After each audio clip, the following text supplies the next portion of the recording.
Assalamualaikum warahmatullahi wabarakatuh. Kami dari kelompok 1 akan mempresentasikan sinopsis film yang berjudul Sultan Muhammad Al-Fatih 1453. Di sini ada saya, Siti Nabila sebagai moderator, di sebelah saya ada Sifatul Zahra sebagai pemateri 1, di sebelah saya ada Ribi Maulida sebagai pemateri kedua, dan di sebelahnya ada Siti Khalifah sebagai pembaca kesimpulan. Kepada Sifatul Zahra dipersilakan. Film Fatih 1453 dirilis pada tahun 2012 di Turki. Disutradai oleh Faruk Aksoy, film ini dibuat untuk memperingati peristiwa besar dalam sejarah dunia.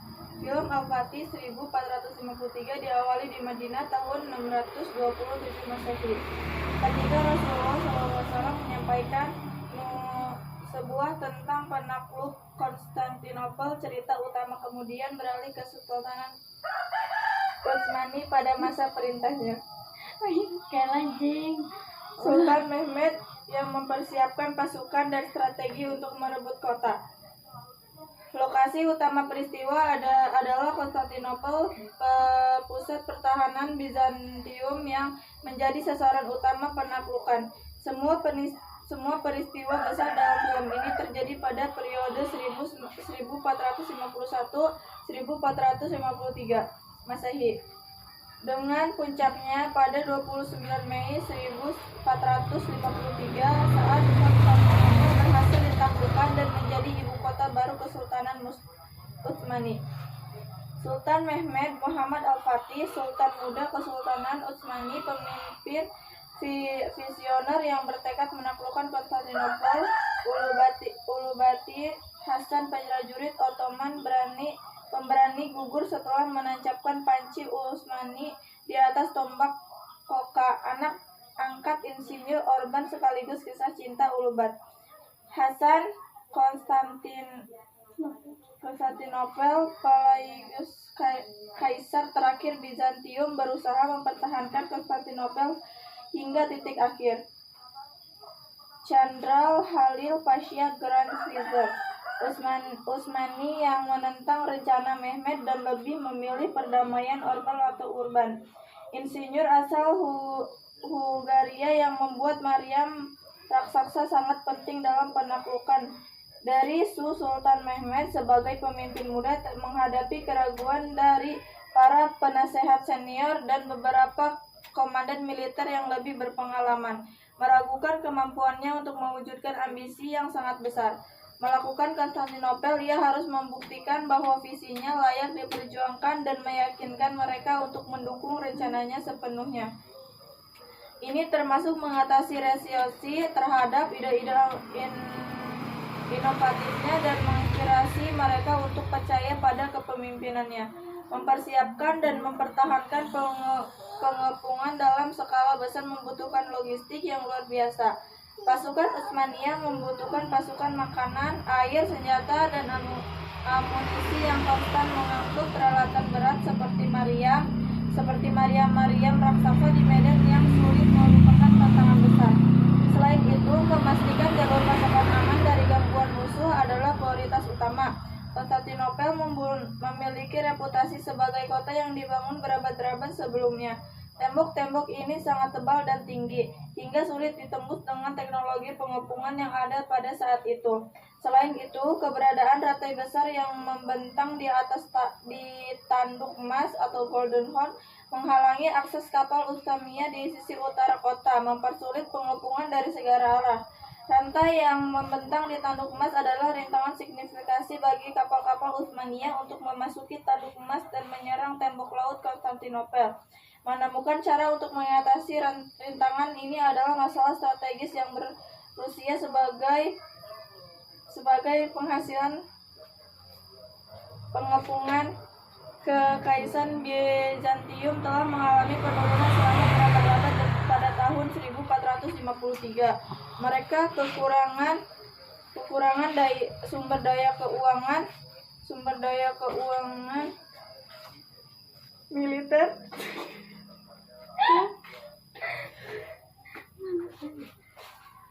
dan usaha angkatan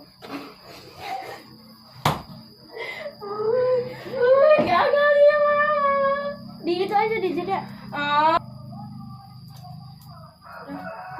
Militer dan manusia Angkatan Sejahtera mereka lebih jauh kecil daripada pasukan Utsmaniyah dan mereka kekurangan dana untuk merekrut tentara bayaran atau memperbaiki tembok-tembok kota. Baik, selanjutnya akan dibacakan oleh aliran sumber daya ini di tengah medan perang yang berbahaya merupakan tugas yang sangat kompleks. Solusinya melibatkan pembangunan infrastruktur logistik yang efisien, termasuk jalan, jembatan, dan depot pasokan, serta pemanfaatan sumber daya lokasi melalui pengumpulan makanan di wilayah sekitar Konstantinopel dan menjalin kemitraan dengan ketat di antara pasukannya untuk mencegah pemborosan. Wih, dulu lah, gue gak kuat, pengen ketawa dulu. Pertahanan Konstantinopel yang terkenal tangguh, terutama tembok tradisional yang kokoh dan rantai strategis yang indah. Ditandung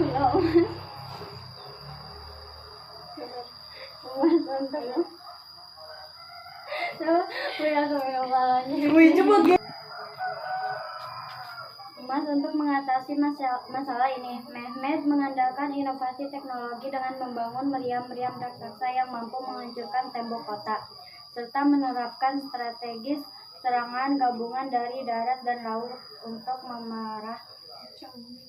juga memerintahkan pasukan untuk menggali terowongan di bawah tembok kota dengan tujuan melemahkan fondasinya. Jauh lebih terbatas, kekaisaran Byzantium yang telah mengalami penurunan selama berabad-abad mengatasi kekurangan sumber daya keuangan, militer, dan manusia, serta kurangnya dukungan internal yang memandai dari negara-negara Eropa Barat. Selain itu, memecahkan internal dalam masyarakat Bizantium, termasuk perbedaan politik dan agama, semakin melemahkan kemampuan mereka untuk menyajikan persatuan melawan musuh di luar. Dalam situasi yang sulit ini, Kaisar Konstantinopel berusaha untuk mengumpulkan sumber daya yang tersisa menjalin diplomasi dengan negara-negara Eropa Barat. Baik, sekian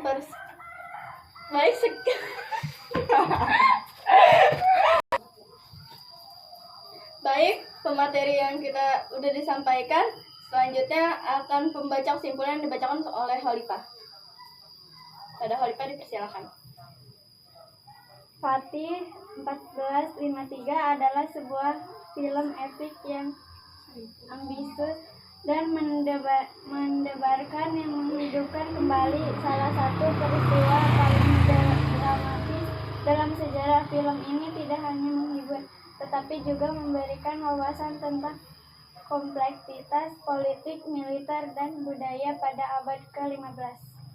Baik, sekian presentasi dari kita. Kurang lebihnya mohon maaf. Wassalamualaikum warahmatullahi wabarakatuh.